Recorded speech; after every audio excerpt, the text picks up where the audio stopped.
लेकिन उधर ममता बनर्जी की चोट पर सियासत लगातार जारी है।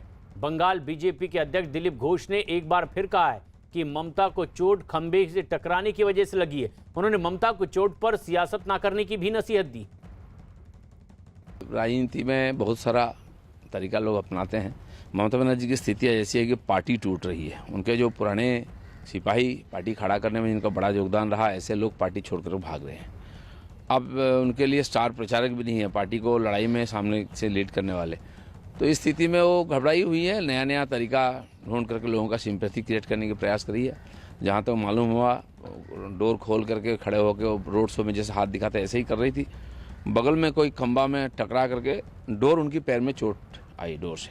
स्वाभाविक है, तो चोट होता है तो ट्रीटमेंट होना चाहिए। लेकिन उसको लेकर राजनीति जब शुरू हो गया तब माहौल गर्म हुआ। उसको लेके प्रदर्शन, बंद, रास्ता में जुलूस, तो इस प्रकार राजनीति से बंगाल को कुछ मिलने वाला नहीं है। वहीं पश्चिम बंगाल के मुख्य सचिव ने मुख्यमंत्री ममता बनर्जी की चोट के मसले पर चुनाव आयोग को रिपोर्ट सौंप दी है।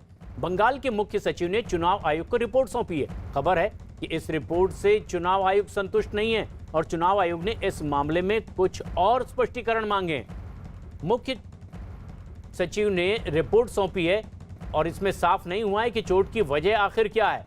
क्या हमले की वजह से ये चोट लगी जिस तरह के आरोप ममता बनर्जी लगा रही हैं, या फिर ये एक हादसा था। साथ ही रिपोर्ट में जिन चश्मदीदों का जिक्र किया गया है उनके बयान भी बंटे हुए।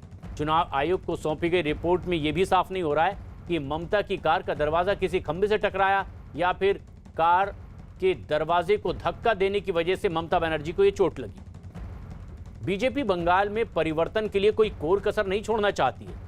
बीजेपी महिला मोर्चा की नेता भी अब पार्टी के लिए जोर शोर से प्रचार में जुट चुकी हैं।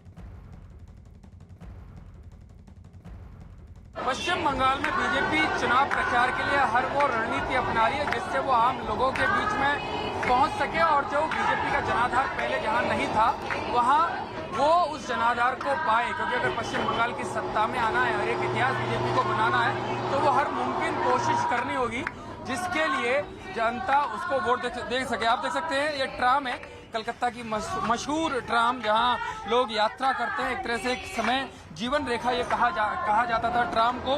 तो आप देख सकते हैं बीजेपी के कार्यकर्ता हैं, बीजेपी की महिला मोर्चा के कार्यकर्ता हैं जो गीत गा रही हैं, गाने गा रही हैं, जय श्री राम के नारे लगा रही हैं। और कोशिश यही है कि ज़्यादा से ज़्यादा लोगों के बीच में, खासकर आम पब्लिक के बीच में, महिलाओं के बीच में ये लोग पहुंच सकें। ट्राम का सेंटर कोलकाता की सड़कों पर चुनाव प्रचार अभियान का ये अलग कलर आप देख रहे हैं।